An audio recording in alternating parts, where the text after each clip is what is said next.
காலை நேரத்தில் பால் தயிர் விற்பவர்கள், பூக்கூடைக்காரர்கள், கறிக்காய் விற்பவர்கள், பழக்கடைக்காரர்கள் மற்றும் பல தொழில்களையும் செய்வோர் ஏக கூட்டமாக கோட்டைக்குள் பிரவேசிக்க முயன்று கொண்டிருந்தார்கள். கோட்டை கதவின் வாசலை திறந்து அவர்களை ஒவ்வொருவராக உள்ளே விடுவதிலேயே கோட்டை வாசர் காவலர்கள் தங்கள் அதிகாரத்தை காண்பித்துக் கொண்டிருந்தார்கள். ஆனால் வந்தியத்தேவன் பனைமுத்திரை பொறித்த மோதிரத்தை காட்டியது தான் தாமதம். காவலர்கள் மிக்க மரியாதை காட்டி கோட்டை கதவுகளில் ஒன்றை திறந்து விட்டார்கள். வந்தியத்தேவனும் கோட்டைக்குள் பிரவேசித்தான். கோட்டையின் கட்டுக்காவலையும் கோட்டைக்குள் பிரவேசிப்பதில் உள்ள நிர்பந்தங்களையும் கவனித்திருந்த வந்தியத்தேவன் உள்ளே அதிக ஜனநாட்டமே இல்லாமல் வெறிச்சென்று இருக்கும் என்று எண்ணி இருந்தான். ஆனால் அதற்கு நேர்மாறாக தெருக்கள் எல்லாம் கூட்டமா இருந்தது. குதிரைகளும் குதிரை பூட்டிய ரதங்களும் பூமி அதிரும்படி சத்தமிட்டுக் கொண்டு சென்றன. காய்கறிகள், பழம், பால், தயிர் விற்போரின் கூச்சல்கள் செவிகளை துளைத்தன. அவ்வப்போது காலத்தை அறிவிக்கும் ஆளாட்சி மணிகளின் ஓசையுடன் முரசு முழக்கமும் கலந்தது. இசைக்கருவிகள் எழுப்பிய இன்னிசைகளுடன் மங்கையர் பாடிய மதுர கீதங்கள் கலந்தன. எல்லாம் ஒரே திருவிழா கோலாகலமாக இருந்தது. நகரம் என்றால் இதுவல்லவா நகரம்? தான் இத்தகைய நகரத்துக்கு முற்றிலும் புதியவன் என்று காட்டிக்கொள்ள வந்தியத்தேவன் விரும்பவில்லை. யாரையாவது வழி கேட்டால் தன்னை ஏற இறங்க பார்த்து, நீ இந்த ஊருக்கு புதியவனா என்று அலட்சியமாக பேசுவார்கள். அரண்மனைக்கு வழி கேட்கிறவனை வெளியூரிலிருந்து வந்த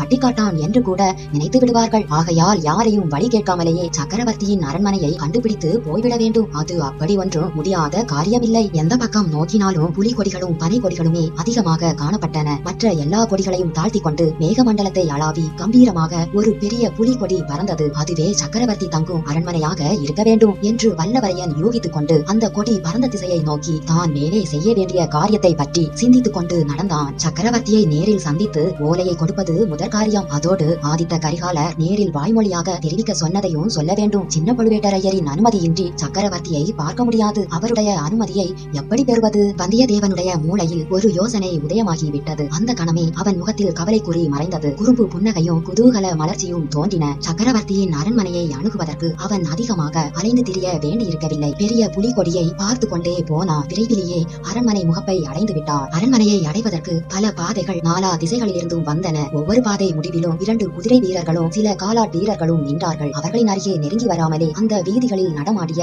ஜனங்களில் பலர் திரும்பி போய்விட்டார்கள். ஒரு சிலர் அவர்கள் அருகில் வந்து நின்று அரண்மனை முகப்பை எட்டி பார்த்துவிட்டும் புலி கொடியை அண்ணாந்து பார்த்துவிட்டும் போனார்கள். அதிக நேரம் நின்று கூட்டம் சேரும் போலிருந்தால் காவலர்கள் கையினால் சைகை செய்து அவர்களை போகும்படி செய்தார்கள். கூட்டம் கூடி நின்றவர்களும் சத்தமாக பேசாமல் காதோடு மெல்ல பேசிக் கொண்டார்கள். வந்தியத்தேவன் மற்றவர்களைப் போல் சிறிதும் தயங்கி நிற்கவில்லை. வேகமாகவும் மிடுக்காகவும் நடந்து சென்று அரண்மனை பாதை காவலர்களை நெருங்கினார். உடனே 2 குதிரைகளும் முகத்தோடு முகம் உராயும்படி வழிமறைத்து நின்றன. வந்தியத்தேவன் தன்னுடைய முத்திரை மோதிரத்தை நீட்டினான். அவ்வளவுதான். அதை பார்த்த உடனே அந்த வீரர்களின் முடுக்கும் பெருமிதமும் அடங்கின. ஒருவர் பின் ஒருவராக 3 பேர் மோதிரத்தை முற்று பார்த்தார்கள். சரி, வழிவிடுங்கள் என்று ஒருவன் சொன்னான். 2 பேர்கள் உடனே அகன்று நின்று வழிவிட்டன. வந்தியத்தேவன் மிடுக்குடன் நடந்து சென்றான். இன்னும் எத்தனை காவல்கள் இப்படி உண்டோ? சின்ன பழுவேட்டரையர் எங்கே இருக்கிறாரோ? எப்படி விசாரிப்பது? யாரிடம் கேட்பது? சின்ன பழுவேட்டரையரின் அனுமதியின்றி சக்கரவர்த்தியை பார்க்க முடியாது. இந்த பெரிய அரண்மனையில் நோயாளியான சக்கரவர்த்தி எந்த இடத்தில் இருக்கிறாரோ அதை தான் எவ்விதம் தெரிந்து கொள்வது? தனக்கு பின்னால் சிலர் கூட்டமாக வருவதை அறிந்து வந்தியத்தேவன் திரும்பி பார்த்தான். 10-15 பேர் கும்பலாக வந்து காவலர்களுக்கு அருகில் நின்றார்கள். அவர்கள் உயர்ந்த பட்டு பீதாம்பரங்கள் தரித்திருந்தார்கள். முத்து மாலைகள்,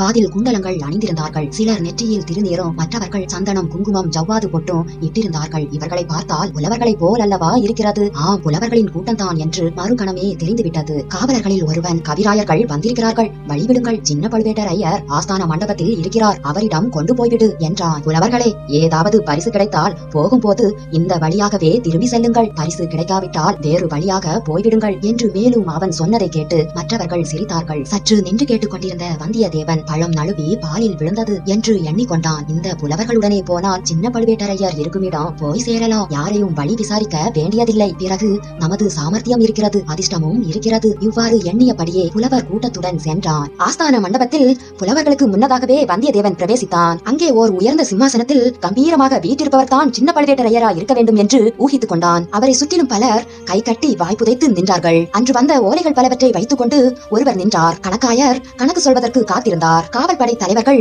சின்ன பழுவேட்டரையருடைய அன்றாட கட்டளைகளை எதிர்பார்த்து நின்றார்கள். ஏவிய வேலைகளை செய்வதற்கு பணியாளர்கள் காத்திருந்தார்கள். சிம்மாசனத்துக்கு பின்னால் நின்று சில ஏவலாளர் வெண்சாமரம் வீசிக் கொண்டிருந்தார்கள். கையில் வெற்றிலை பெட்டியுடன் ஒருவன் ஆயத்தமாயிருந்தான். மிடுக்கிலும் பெருமிதத்திலும் யாருக்கும் பின்வாங்காத வந்தியத்தேவன் கூட சிறிது அடக்க ஒடுக்கத்துடனே சின்ன பழுவேட்டரையரிடம் அணுகினான். பெரியவரை காட்டிலும் சின்னவர் வீர கம்பீரத்தில் இன்னும் ஒருபடி உயர்ந்தவராகவே காணப்பட்டார். வந்தியத்தேவனை பார்த்ததும் அவர் முக மலர்ச்சியுடன், யார் தம்பி நீ? எங்கிருந்து வருகிறாய்? தளபதி, நான் காஞ்சிபுரத்திலிருந்து வந்தேன். இளவரசர் ஓலை கொடுத்து அனுப்பினார். காஞ்சிபுரம் என்றதும் சின்ன பழுவேட்டரையரின் முகம் கடுத்தது. எங்கே? இப்படி கொடு என்று அலட்சியமாக கேட்ட போதிலும் அவருடைய குரலில் சிறிது பரபரப்பு தொனித்தது. வல்லவரையன் அடக்க ஒடுக்கத்துடன் ஓலை சுருளை எடுத்துக்கொண்டே, தளபதி, ஓலை சக்கரவர்த்திக்கு. அதை பொருட்படுத்தாமல் சின்ன பழுவேட்டரையர் ஓலையை வாங்கி ஆவலுடன் பார்த்தார். பக்கத்தில் நின்றவனிடம் கொடுத்து அதை படிக்க சொன்னார். புதிய விஷயம் ஒன்றுமில்லை என்று தமக்கு தாமே முணுமுணுத்துக் கொண்டார். தளபதி, நான் கொண்டு வந்த ஓலைக்கென்ன, நான் சக்கரவர்த்தியிடம் கொடுத்து விடுகிறேன். இல்லை, என்னையே நேரில் சக்கரவர்த்தியின் கையில் கொடுக்கும்படி. ஓஹோ, என்னிடம் நம்பிக்கை இல்லையா? இளவரசர் ஆதித்தர் அப்படி உன்னிடம் சொல்லி அனுப்பினாரோ என்ற போது தஞ்சை கோட்டை தளபதியின் முகத்தில் எள்ளும் கொள்ளும் வெடித்தன. இளவரசர் அவ்வாறு சொல்லவில்லை. தங்கள் தமையனார் தான் அவ்விதம் கட்டளையிட்டார். பெரியவரை நீ எங்கே பார்த்தாய்? வழியில் கடம்பூர் சம்புவரையர் வீட்டில் ஒரு நாள் இரவு தங்கியிருந்தேன். அங்கே தான் பார்க்க நேர்ந்தது. இந்த மோதிரத்தையும் அவர் தான் கொடுத்து அனுப்பினார். ஏன் இதை முன்னமே சொல்லவில்லை? கடம்பூரில் இரவு நீ தங்கியிருந்தாயா? இன்னும் யார் யார் வந்திருந்தார்கள்? மழநாடு, நடுநாடு, திருமுனைப்பாடி நாடுகளிலிருந்து பல பிரமுகர்கள் வந்திருந்தார்கள். இரு பிறகு சாவகாசமாக கேட்டுக்கொள்கிறேன். முதலில் நீயே இந்த ஓலையை சக்கரவர்த்தியிடம் கொடுத்து விட்டு வா. அப்புறம் தமிழ் புலவர்கள் வந்து விடுவார்கள். வளவென்று பேசிக் கொண்டிருப்பார்கள். இந்த பிள்ளையை சக்கரவர்த்தியிடம் அழைத்து போ என்று அருகில் நின்ற வீரன் ஒருவனுக்கு சின்ன பழுவேட்டரையர் கட்டளையிட்டார். அந்த வீரனை தொடர்ந்து வந்தியத்தேவன் மேலும் அரண்மனையின் உட்புறத்தை நோக்கி சென்றான். 3 பக்கங்களிலும் அலைக்கடல் முழக்கம் கேட்கும்படியாக பறந்திருந்த சோழ சாம்ராஜ்யத்தின் சிங்காசனம் சில காலமாக நோய் படுக்கையாக மாறியிருந்தது. அந்த சிம்மாசனத்தில் பராந்தக சுந்தர சோழ சக்கரவர்த்தி சாய்ந்து படுத்திருந்தார். ராஜ்ய அதிகாரங்களை எல்லாம் மற்றவர்களிடம் ஒப்படைத்துவிட்டு மருத்துவ சிகிச்சை செய்து கொண்டிருந்தாலும் சில முக்கியமான சந்தர்ப்பங்களில் முக்கியமான மனிதர்களுக்கு அவர் தரிசனம் அளித்தே தீர வேண்டியிருந்தது. அமைச்சர்களும் தளபதிகளும் வேளக்கார படை வீரர்களும் அவரை தினந்தோறும் தரிசித்து விட்டு போவது ராஜ்யத்தின் நன்மைக்கு அவசியமாயிருந்தது. சக்கரவர்த்தியின் நோய்பட்டு மெலிந்த தோற்றத்தை கண்டதும் வந்தியத்தேவனால் பேசவே முடியாமற் போய்விட்டது. அவனுடைய கண்களில் நீர் ததும்பியது. அருகில் சென்று அடிபணிந்து வணங்கி பயபக்தியுடன் ஓலையை நீட்டினான். சக்கரவர்த்தி ஓலையை வாங்கிக் கொண்டே, எங்கிருந்து வந்தாய்? யாருடைய ஓலை என்று ஈனஸ்வரத்தில் கேட்டார். பிரபு, காஞ்சியிலிருந்து வந்தேன். இளவரசர் ஆதித்தர் தந்த ஓலை. சக்கரவர்த்தியின் முகம் உடனே பிரகாசம் அடைந்தது. அவர் அருகில் திருக்கோவலூர் மலையமான் புதல்வியான சக்கரவர்த்தினி வானமாதேவியும் வீட்டிருந்தாள். அவளை பார்த்து, தேவி, உன் புதல்வனிடமிருந்து ஓலை வந்திருக்கிறது என்று சொல்லிவிட்டு படித்தார். இளவரசன் காஞ்சியில் பொன் மாளிகை கட்டியிருக்கிறானாம். நீயும் நானும் அங்கு வந்து சில நாள் தங்கியிருக்க வேண்டுமாம் என்று சொல்லிய போதே சக்கரவர்த்தியின் முகம் முன்னை விட சுருங்கியது.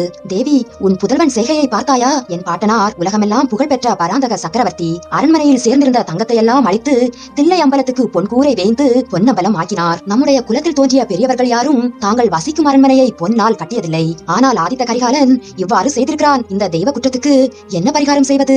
மகனிடமிருந்து ஓலை வந்தது என்பதை கேட்டு சிறிது மலர்ச்சி அடைந்த தேவியின் முகம் மறுபடி முன்னை காட்டிலும் அதிகமாக வாடியது. மறுமொழி ஒன்றும் அவளால் சொல்ல முடியவில்லை. அச்சமயத்தில் வந்தியத்தேவன் தைரியமும் துணிவும் வரவழைத்துக் கொண்டு, பிரபு, தங்கள் திருக்குமாரர் செய்தது அப்படி ஒன்றும் தவறில்லையே. சரியான காரியத்தையே செய்திருக்கிறார். மகனுக்கு தாயும் தந்தையுமே முதன்மையான தெய்வங்கள் அல்லவா? ஆகையால் தாங்களும் தேவியும் வசிப்பதற்காக தங்கள் புதல்வர் பொன்மாளிகை கட்டியது முறைதானே? சுந்தர சோழர் புன்னகை பூத்து, தம்பி, நீ யாரோ தெரியவில்லை. மிக்க அறிவாளியாயிருக்கிறாய். சாதுரியமாக பேசுகிறாய். ஆனால் மகனுக்கு தாய் தந்தை தெய்வமே என்றாலும் மற்றவர்களுக்கு இல்லைத்தானே? எல்லோரும் வழிபடும் தெய்வத்துக்கு அல்லவா பொன் கோயில் எடுக்க வேண்டும். பிரபு, மகனுக்கு தந்தை தெய்வம், மக்களுக்கெல்லாம் அரசர் தெய்வம். அரசர்கள் திருமாலின் அம்சம் பெற்றவர்கள் என்று வேத புராணங்கள் சொல்லுகின்றன. ஆகையால் அந்த வகையிலும் தங்களுக்கு பொன் மாளிகை எடுத்தது பொருத்தமானதே. சுந்தர சோழர் மறுபடியும் மலையமான் திருமகளை நோக்கி, தேவி, இந்த பிள்ளை எவ்வளவு புத்திசாலி பார்த்தாயா? நம்முடைய ஆதித்தனுக்கு இவனை போன்றவர்களின் உதவி இருந்தால் அவனை பற்றி நாம் கவலைப்பட வேண்டியதில்லை.